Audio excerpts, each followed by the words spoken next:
من يهده الله فلا مضل له ومن يضلل فلا هادي له أشهد أن لا إله إلا الله وحده لا شريك له وأشهد أن محمدا عبده ورسوله اللهم صل على محمد وعلى آل محمد كما صليت على إبراهيم وعلى آل إبراهيم إنك حميد مجيد قال الله تعالى في كتابه الكريم يا أيها الذين آمنوا اتقوا الله حق تقاته ولا تموتن إلا وأنتم مسلمون يا أيها الناس اتقوا ربكم الذي خلقكم من نفس واحدة وخلق منها زوجها وبث منهما رجالا كثيرا ونساء واتقوا الله الذي تساءلون به والأرحم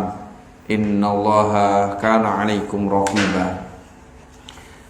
قال رسول الله صلى الله عليه وسلم فإن أصدق الحديث كتاب الله وخير الهدي هدي محمد صلى الله عليه وسلم شر الأمور محدثاتها وكل محدثة بدعة وكل بدعة ضلالة وكل ضلالة في النار. Jamaah rahimani wa rahimakumullah. Langsung saja kita lanjutkan kajian kita. Kita membahas kitab Mulakhas fi Syarhil Kitab Tauhid yang ditulis oleh guru kita Syekh kita Dr. Shalih bin Fauzan Ibni Abdillah Al-Fauzan. Sudah kita bahas pada poin yang pertama pada pertemuan yang kemarin, pada pertemuan perdana. Sekarang kita lanjutkan perkataan dari Syekh Muhammad bin Abdul Wahhab. Beliau membawakan ayat wa qauluhu wa laqad ba'asna fi kulli ummatin rasula an ibudullaha wajtanibut taghut. Surat An-Nahl ayat 36. Syekh Shalih Al-Fauzan menerangkan makna ayat ini. Beliau mengatakan ba'asna itu artinya adalah arsalna. Jadi ba'asa sama arsala itu artinya sama. Kami telah mengutus begitu. Dan sungguh kami telah mengutus. Kulla ummatin, yang dimaksud adalah kullu ta'ifatin wa qarnin wa jailin minan nas. Setiap kelompok, setiap zaman, setiap generasi dari manusia. Rasulah, yang dimaksud rasul, ar-rasulu adalah man uhiya ilaihi bisar'in wa umira bitablighihi. Rasul adalah seseorang yang diberikan wahyu kepadanya dengan sebuah syariat dan diperintahkan untuk menyampaikan kepada umat. Dan Rasul ini adalah semuanya dari laki-laki. Tidak ada Rasul dari perempuan. Dan tidak ada Rasul dari bangsa jin. Tidak ada Rasul dari bangsa hewan. Karena hewan tidak mukallaf, tidak dibebani agama. Jin ikut agamanya Nabi Muhammad SAW, ikut ajarannya manusia. Ada yang mengatakan bahwasanya Rasul dan Nabi ini bedanya, kalau Nabi ini meneruskan syariat Nabi sebelumnya, tetapi kalau Rasul ini adalah dengan syariat yang baru, ya, dengan syariat yang baru. Misalnya ya tentang masalah sholat misalnya. Ada tata cara kaifiyah salat yang tidak beda, tidak sama antara Rasul yang sebelumnya dengan Rasul yang sesudahnya. Dan juga ulama mengatakan bahwasanya Nabi dan Rasul itu sama untuk menyampaikan kepada umatnya. Ya, tetapi apapun perbedaan para ulama, ini sekedar takrif saja, sekedar definisi saja. Yang baku yang kita pahami, harus kita imani bahwasanya Allah mengutus nabinya, mengutus rasulnya. Tujuannya apa? Tujuannya adalah untuk mendakwahkan ketauhidan, mendakwahkan akidah yang lurus kepada umat.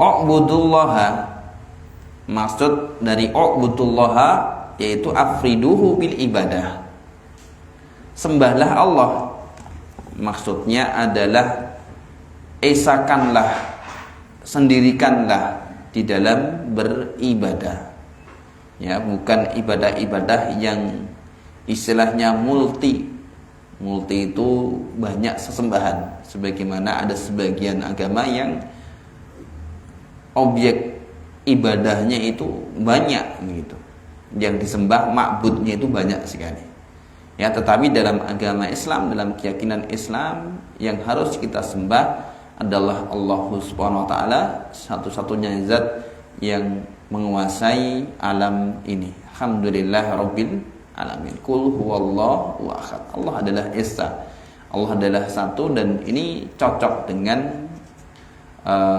dasar negara kita, ketuhanan yang maha esa. Wajtanibu, maksud dari jtanibu adalah utruku wa fariqu, tinggalkanlah, ya, tinggalkanlah, menjauhlah, berpisahlah dengan sesembahan-sesembahan, yaitu apa? Tauhid. Tauhid artinya mustaqnu minat tughyan. Wa huwa mujawazatul haddi. Tauhid atau tughyan adalah melampaui batas. Ini arti secara bahasanya. Kalau tagha, ya, tagha yadgha, itu melampaui batas.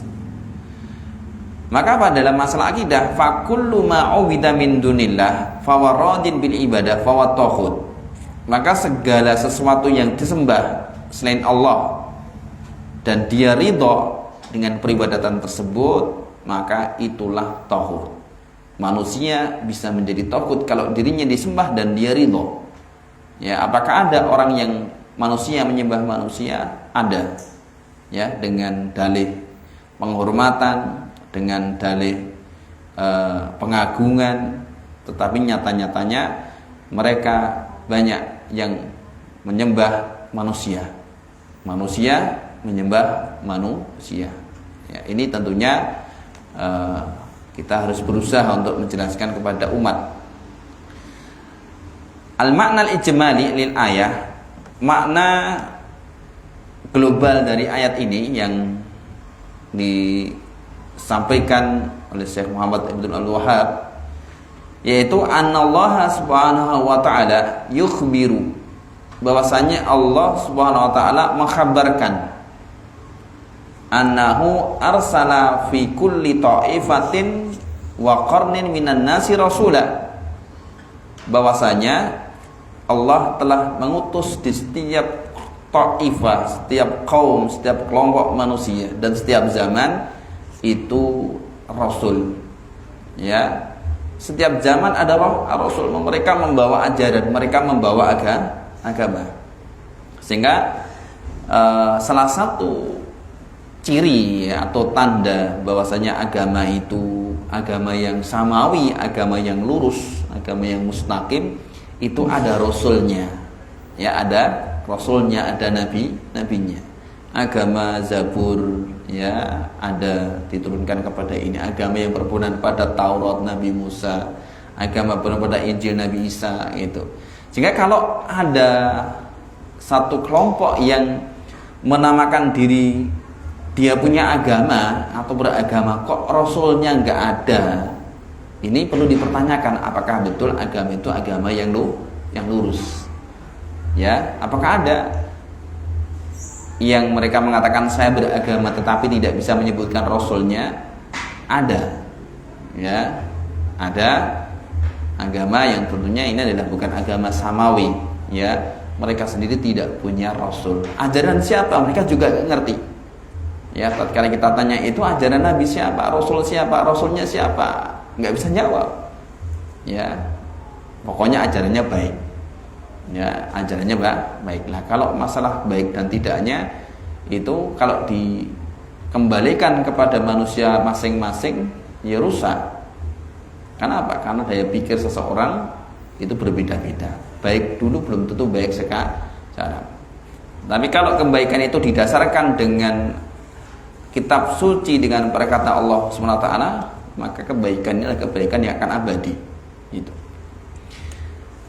Nah, yad'uhum ila ibadatil wahdah. Yang Rasul itu mengajak mereka berdakwah kepada manusia untuk beribadah kepada Allah Subhanahu wa taala wa tarki ibadati masiwa, meninggalkan ibadah selainnya. Ini pokok semua Rasul seperti itu.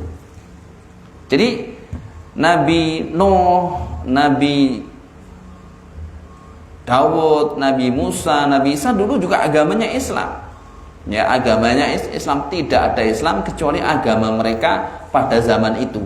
Tidak ada Islam pada zaman Nabi Musa, ya kecuali ada agamanya Nabi Musa. Tetapi dengan berjalannya waktu sudah masanya Islam Nabi Musa sudah selesai, sudah habis ditinggalkan, kemudian diganti dengan Islamnya Nabi Isa. Tidak ada agama yang sah, tidak ada agama yang benar kecuali adalah agamanya Nabi Isa pada saat itu. Ya, terus masanya habis, periodenya Isa habis, maka tidak ada Islam kecuali dari Islam yang dibawa oleh Nabi Muhammad SAW. Kalau seandainya ada orang yang hidup di masa ini tidak mengikuti ajaran Nabi Muhammad SAW, maka dia tidak disebut Islam dan disebut orang kafir. Gitu. Falam yazal yursilu rusula ila nasi bidzalika, maka senantiasa Allah mengutus para rasul kepada manusia sejak hadasa syirku fi bani Adam, ya, sejak terjadi kesyirikan di anak keturunan Adam, fi ahdi Nuh, pada zaman Nabi Nuh, bapaknya manusia yang kedua. Ya, bapak manusia yang pertama adalah Nabi Adam. Kemudian masa pada saat itu dengan banjir bandang, manusia habis. Orang-orang yang ikut Nabi Nuh di kapalnya pun juga meninggal, tidak meninggalkan keturunan kecuali adalah Nabi Nuh saja yang masih hidup, ya, atau dengan salah seorang wanita istrinya, kemudian melahirkan dari keturunan Nabi Nuh, sehingga Nabi Nuh ini disebut sebagai bapak manusia yang kedua. Nah, ila an khatamahum bi Muhammadin sallallahu alaihi wasallam, sampai Allah menutup para rasul itu dengan nabi yang terakhir, yaitu Nabi Muhammad sallallahu alaihi wasallam. Dan Nabi Muhammad diutus sejak zaman dulu 1400 tahun yang lalu sampai nanti hari kiamat. Tidak ada nabi setelahnya, tidak ada rasul setelahnya, tidak ada Islam lagi setelahnya, gitu. Lalu bagaimana dengan turunnya Isa? Ya, Isa nanti akan turun, berarti turun membawa agama Nasrani lagi. Ya, itu tidak. Isa akan turun di akhir zaman untuk membunuh Dajjal, bukan membawa ajaran Nasrani, tetapi akan menegakkan agama Islam. Salah satunya adalah apa? Nabi Isa akan membunuh babi-babi dan akan menghancurkan salib-salib, menegakkan ajaran Islam sebagaimana dibawa Nabi Muhammad sallallahu alaihi wasallam. Nah, munasabatul ayah lil bab, kesesuaian ayat ini dengan bab, yaitu bab tauhid. Anna da'wata ila tauhidi, bahwasanya dakwah kepada tauhid, wa nahya 'ani syirki, dan melarang dari kesyirikan, ya muhimmatu jami'ir rusuli wa atba'ihim.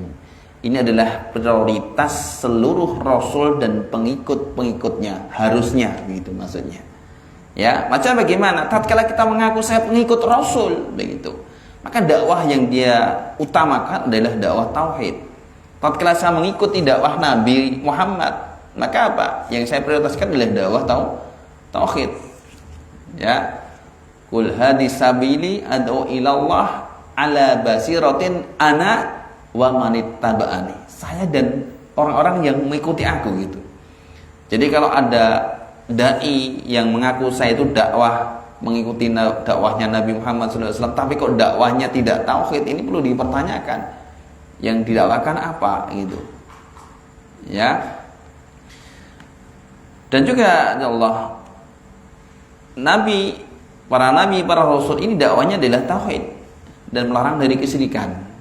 Ya, otomatis kalau kita menyinggung tauhid akan juga menyinggung kesyirikan. Ya, satu hal yang tidak dipisahkan dalam pembahasan. Kalau kita bahas manis juga ada pahit, dan bahas pahit ya bahas manis, gitu kan. Tatkala kita bahas masalah sunnah, bahas masalah bid'ah, bahas masalah ketaatan, akan bahas masalah maksiat, gitu ya. Jadi kalau ada orang-orang yang nyinyir, ada orang-orang yang dalam artian mengolok-olok, dakwah kok yang dibahas cuman syirik aja, bid'ah aja, gitu ya. Kemudian ini otomatis juga kita nggak akan bahas maksiat, gitu loh. Ya, kadang-kadang kan kita heran, heran kok syirik aja, bid'ah aja, mbok rasa nilai orang lain, gitu ya. Loh, kalau kita bahas masalah keimanan kan juga bahas masalah syirik toh.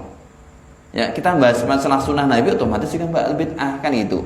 Nah, kalau kita nggak bahas syirik, nggak bahas masalah bid'ah, ya kita nggak bahas masalah sunnah. Bahas apa? Akhlak.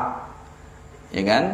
Akhirnya apa? Inilah sikap para sebagian saudara-saudara kita dari para dai, di mana-mana mereka mendakwahkan akhlak.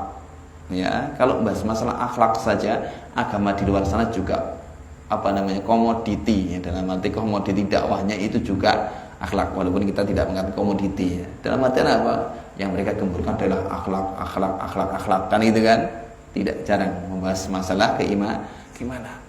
Islam juga membahas akhlak, tetapi akhlak yang paling utama bukan akhlak sama manusia, akhlak kita dengan Allah Subhanahu wa Ta'ala. Karena dalam pandangan Islam akhlak itu ada dua, secara vertikal kita kepada Allah Subhanahu wa Ta'ala, ya, kepada Allah Subhanahu wa Ta'ala, kemudian horizontal sesama manusia, bukan sama manusia saja.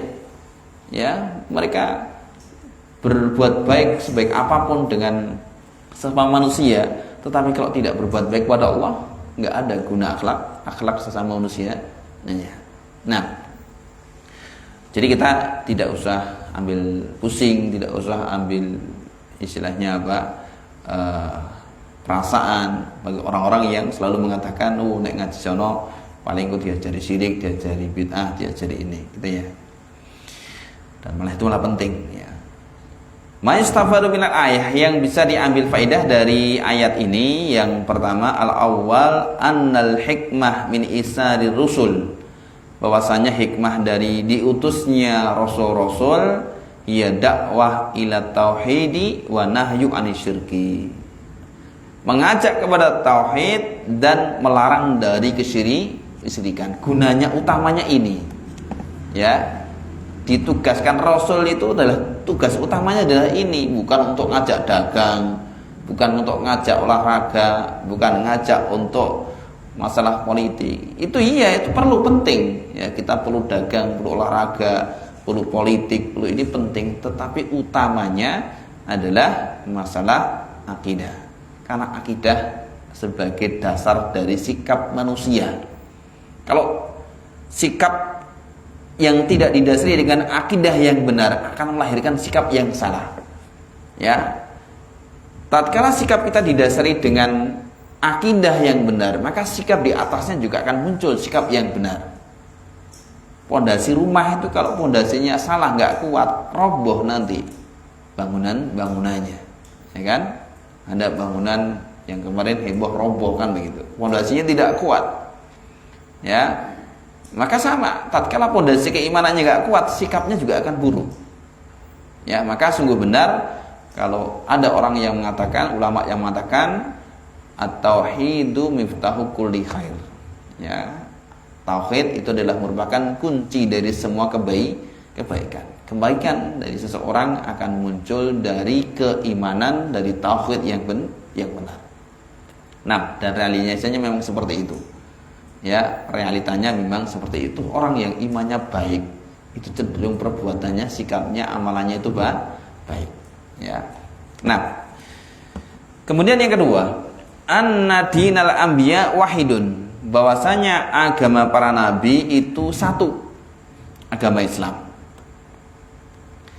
Wa ikhlasul ibadah lillah, yaitu mengikhlaskan ibadahnya kepada Allah, wa tarki syirki, dan meninggalkan kesirikan. Wa inni talafat syara'iuhum, walaupun syariat-syariatnya itu berbeda, ya, maksudnya syariat furu'iyahnya, ya, salatnya berbeda, puasanya berbeda, ya, tetapi inti dari dakwah mereka adalah sama, agar mereka kembali menyembah kepada Allah Subhanahu wa Ta'ala. Kemudian yang ketiga, anna risalah ammat kullal umami, bahwasanya kerasulan atau risalah yang dibawa para rasul itu adalah mencakup setiap umat, ya, setiap umat. Wa qamatil hujjah ala kulil ibad, dan tegak hujjah atas semua hamba, ya, atas semua hamba. Dan umat akhir zaman ini adalah umat Nabi Muhammad sallallahu alaihi wasallam. Dan Nabi Muhammad ini diutus untuk seluruh manusia. Kalau rasul-rasul sebelumnya diutus kepada umat-umat secara khusus. Inna arsalnaka rahmatan lil alamin. Kami utus engkau untuk rahmat untuk semesta alam. Rabi yang keempat, a'dhamu sya'ni tauhidi, keagungan perkara tauhid, ya, keagungan tauhid gitu. Ya, keagungan tauhid yang tentunya kita juga harus mengagungkan tauhid, mengagungkan dakwah tauhid, memprioritaskan dakwah tauhid gitu. Ya. Wa annahu wajibun 'ala jamil umam, dan ini adalah wajib atas setiap umat untuk mengagungkan tauhid. Kalimat tauhid diagungkan, makna tauhid diagungkan, realisasi tauhid juga diagungkan gitu. Ya, tidak dibuat candaan, tidak dibuat guyonan gitu ya. Enggak boleh. Banyak di sana orang-orang yang nyinyir itu, wah, tauhidnya orang Yahudi gitu ya, tauhid sama dengan trinitas, ya. Nah, ini orang-orang yang nggak paham. Ya sudah, kalau nggak paham sudah biarkan. Wa idza khatabahumul jahiluna qalu salama. Ya. Nah, kalau bertemu dengan orang-orang yang bodoh ya sudah, qalu salama, biarkan saja.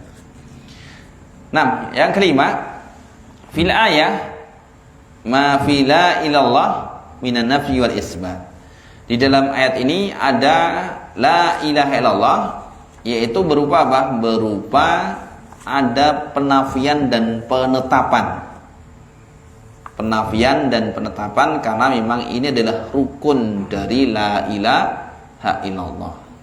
La ilaha illallah. La ilaha, penafian, pembuangan, semua sesembahan itu dibuang, ditinggalkan. Ya, semua la ilah, tidak ada ilah. La nafiya li jinsi, semua bentuk, semua jenis sesembahan dibuang semuanya. Apapun, nyembah malaikat, nyembah nabi, nyembah jin, nyembah hewan, nyembah batu, dibuang. Ya. Illallah, tetapi ditetapkan satu saja, dikecualikan satu saja, diistisna satu saja, yaitu apa? Allah Subhanahu wa ta'ala. Ini rukun, ya, rukun dalam kita mengatakan la ilaha illallah. Maka tatkala setiap ada orang yang mengatakan la ilaha illallah, tapi kok masih adalah Tuhan ini podo-podo Tuhan, sama-sama bertuhan, boleh nggak apa-apa. Nah, ini repot begini. Ya, kita harus berprinsip ini. Prinsip kita adalah semua sesembahan ada sesembahan yang batil. Sembahan yang hak adalah Allah Subhanahu wa taala.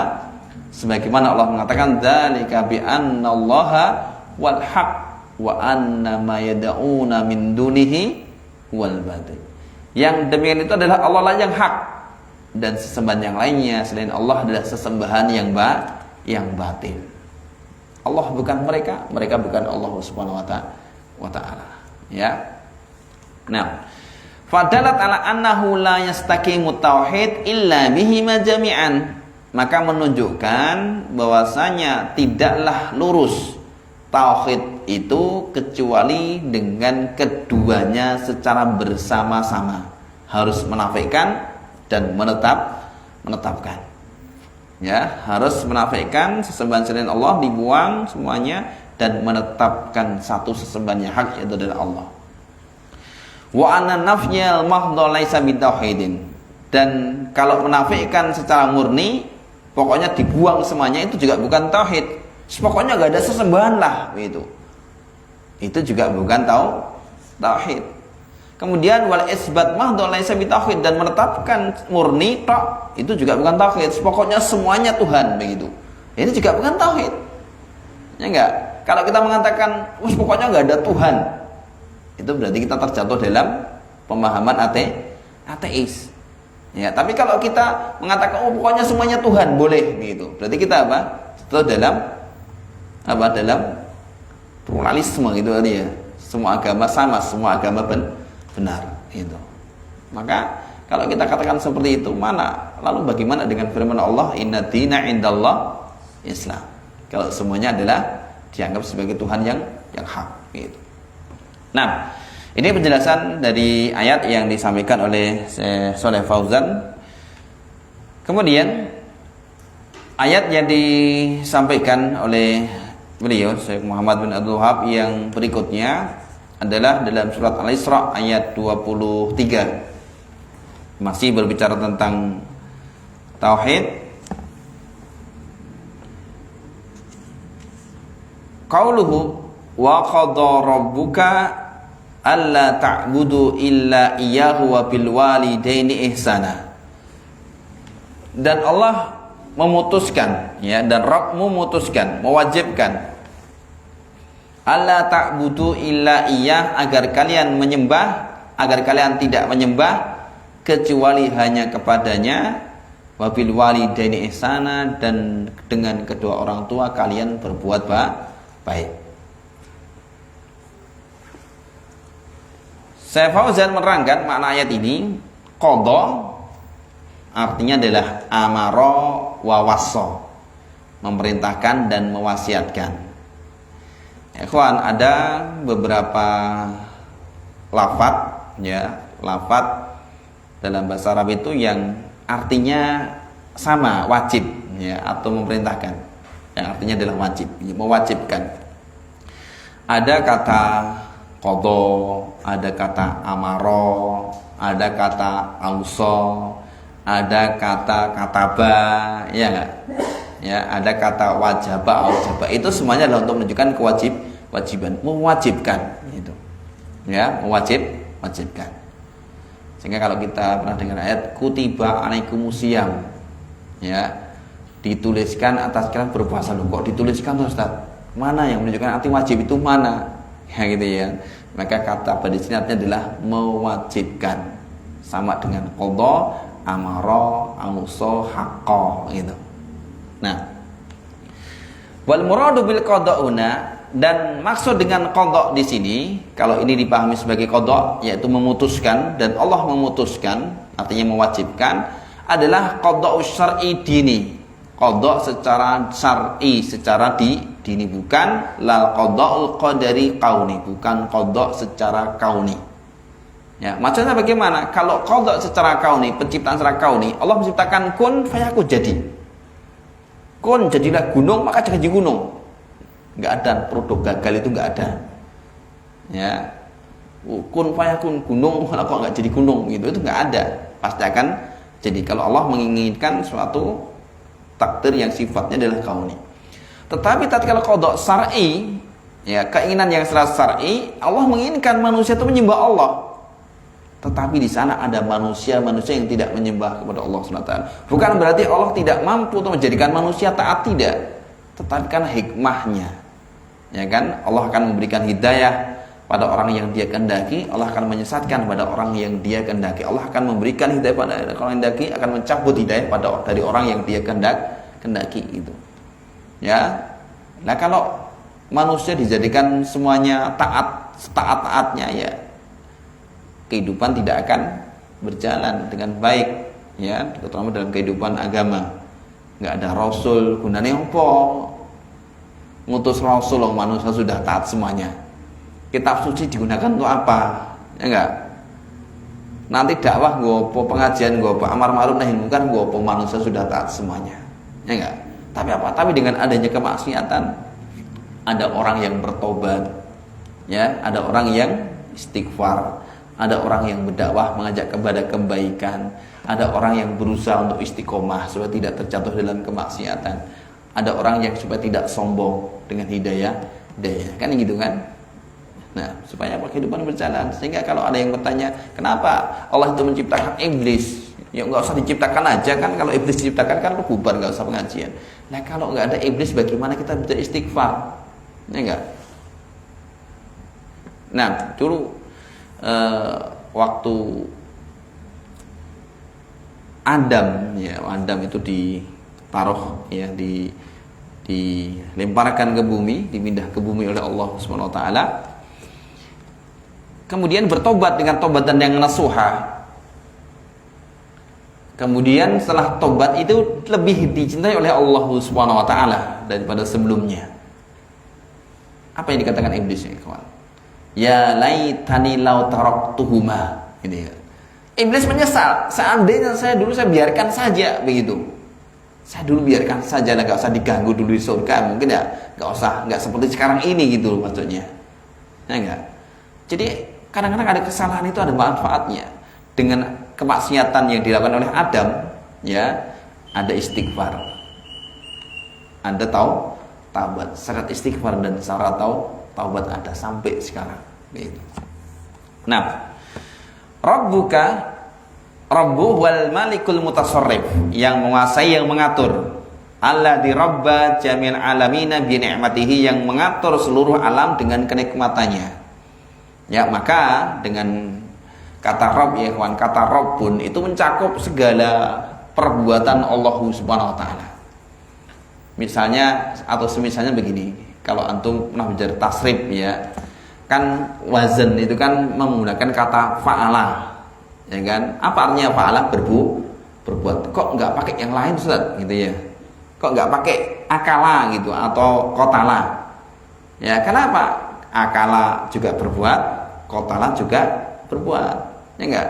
Kalau kotala ya cuma nanti khusus membunuh saja.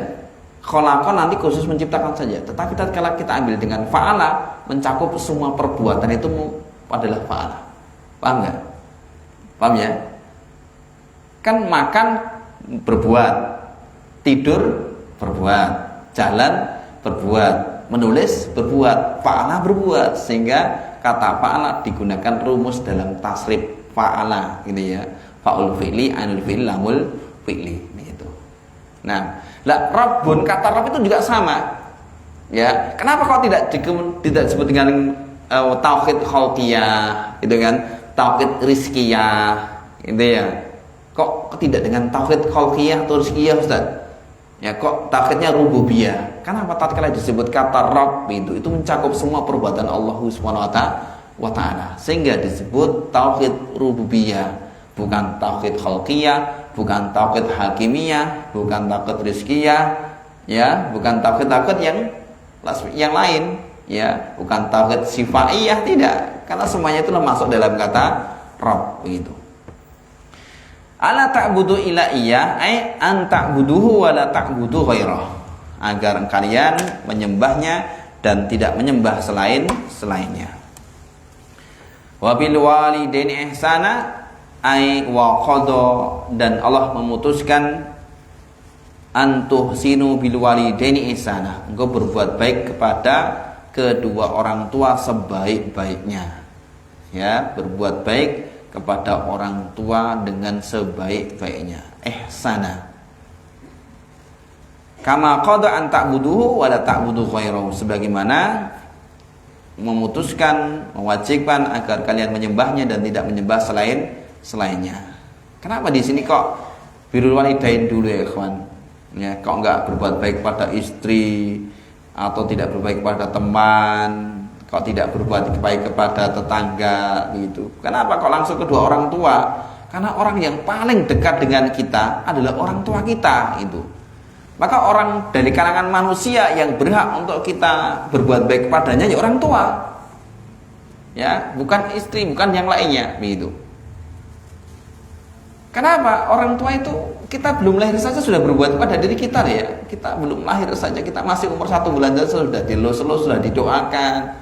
Ya, kita lahir belum kenal sudah dikasih sayangi orang tua. Ya, gitu terus dididik sampai sekarang ini. Maka orang yang paling berjasa ya dengan kita itu adalah orang tua kita. Enggak ada orang yang lebih jasa daripada jasanya orang tua kita. Maka yang paling berhak untuk mendapatkan balasan kebaikan dari kita adalah kedua orang tua kita, khususnya adalah ibu kita. Ya, khususnya adalah ibu kita, begitu. Ya, maka akhlak itu kan, akhlak kepada Allah, setelah itu adalah akhlak kepada orang tua, baru kemudian yang terdekat, yang terdekat. Nah, al-ma'na al-jamalil ayah, makna global ayat ini al-ikhbaru, pengkhabaran, annallaha subhanahu wa ta'ala, bahwasanya Allah subhanahu wa ta'ala amara wa wassa, memerintahkan dan mewasiatkan ala alsuni rusulihi, dengan lesan-lesan rasulnya, perantaraan lesan-lesan rasulnya, an yu'bada wahdahu duna masiwahu, untuk Allah disembah semata, bukan selainnya. Ya, agar Allah disembah semata. Dan ini bukan untuk Allah. Ya, perlu kita garis bawahi, sudah sering saya sampaikan, ibadah kita bukan untuk Allah. Allah tidak akan rugi tatkala kita tidak beribadah, dan Allah tidak beruntung tatkala kita beribadah. Ya, ibadah itu adalah untuk kita sendiri. Mayakmal solihan fali nafsi wa man asa fa'alaiha. Barang siapa berbuat baik untuk dirinya sendiri, berbuat baik buruk ya akan mengenai dirinya sendiri. Wa ma khalaqtul jinna wal insa illa liya'budun ma uridu minhum miriskin wa ma uridu ayut'imun. Kami tidak menginginkan rezeki dari manusia dan jin, dan kami tidak menginginkan mereka memberikan makan kepadaku. Ibadah akan kembali kepada kita, pelakunya. Kerugian akan mengenai kita kalau kita meninggalkan ibadah. Wa an yuhsinal waladu ila walidihi, dan hendaklah anak berbuat baik kepada kedua orang tuanya, ya, kedua orang tuanya, bapak ibunya, ihsanan bil qauli wal fi'li, dengan ucapan dan dengan perbuatan. Ya, dengan ucapan berbuat baik, dengan perbuatan ataupun dengan harta kalau kita mampu. Tapi yang penting adalah dengan ini. Ya, dengan harta bisa, dengan perbuatan kita, ucapannya dengan ucapan kita. Maka Allah mengatakan wala taqul lahum uf wala tanharhuma. Jangan kau katakan uf, jangan kau gertak orang tuamu. Ya. Kalau kita bisa dengan harta, tapi kalau kita belum bisa berbuat baik pada orang tua maksimal, minimalnya kita jangan pernah menyakiti orang tua. Ya. Kalau kita belum bisa berbuat baik kepada orang tua kita, minimal jangan menyakiti orang tua, begitu. Wala yasi'u ilaihima, dan tidak boleh berbuat buruk kepada kedua orang tua. Li'annahuma ala dani qama bi tarbiyatihi, karena keduanya lah yang mendidiknya, fi hali sigharihi wa dha'fihi, dalam keadaan kecilnya dan dalam lemahnya. Hatta qawiyya wastadda, sampai dia kuat, sampai dia itu bergas, sampai dia menjadi orang-orang yang kuat, begitu, sangat kuat. Ya, kita doakan kedua orang tua kita, ya Allah maghfirli wali walidayya warhamhuma kama rabbayani shaghira. Ya, setiap habis sholat minimalnya 3 kali, ya, setiap habis sholat ataupun setiap yang lainnya lah. Jangan sampai kita lupa untuk mendoakan orang tua kita. Ya, orang tua sudah mendapatkan hidayah, kita doakan agar istiqomah. Tapi kalau orang tua belum mendapatkan hidayah, kita doakan agar orang tua kita mendapatkan hidayah iman, hidayah Islam. Ya, karena bisa jadi di antara kita ada orang tua yang belum mendapatkan hidayah Islam, hidayah iman, atau hidayah sunnah. Nah, munasabatul ayat lil bab, kesesuaian ayat ini dengan bab, yaitu bab tauhid. Anna tauhid wa aqidul huquq. Ya, tauhid adalah aqidul huquq, hak yang paling kuat gitu, yang paling akad, yang paling kuat. Wa aujabul wajib, dan kewajiban yang paling wajib, hak yang paling kuat, yang paling utama, dan kewajiban yang paling wajib itu adalah tauhid, mengesahkan Allah. Li'annallaha bada'a bihi fil ayah, karena Allah memulai dengan tauhid di ayat tersebut. wa qadarabuka alla ta'budu illa iya. Ya. Sehingga kalau di sana ada orang yang sangat baik kepada kedua orang tuanya, tetapi dia kafir, tapi dia enggak berbakti kepada Allah, enggak berbuat baik, enggak beribadah kepada Allah, itu enggak ada manfaatnya. Ya, enggak ada manfaatnya. Wala yabtadi'u illa bil aham fal aham, dan tidak dimulai kecuali dari yang paling penting, kemudian yang penting, kemudian berikutnya. Ya, yang paling penting adalah hak Allah Subhanahu wa taala, baru hak orang tua. Kewajiban kepada Allah, baru kewajiban kita kepada orang tua, bukan sebaliknya. Hak Allah ditinggal, hak manusia didahulukan.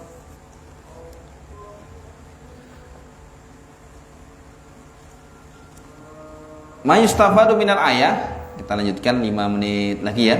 Nanti kita baca faedahnya supaya tidak tanggung.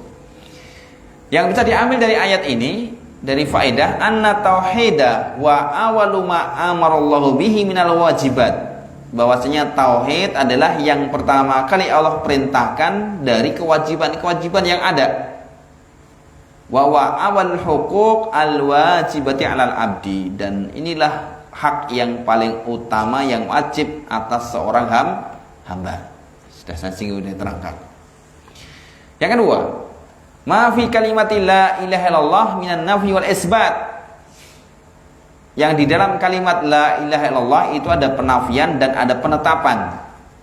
Fa fiha dalilun, maka di dalamnya ada dalil ala anna tauhida, bahwasanya tauhid itu la yaqumu, tidaklah akan tegak illa ala nafi wal isbat, kecuali di atas penafian dan pengisbatan, penetapan.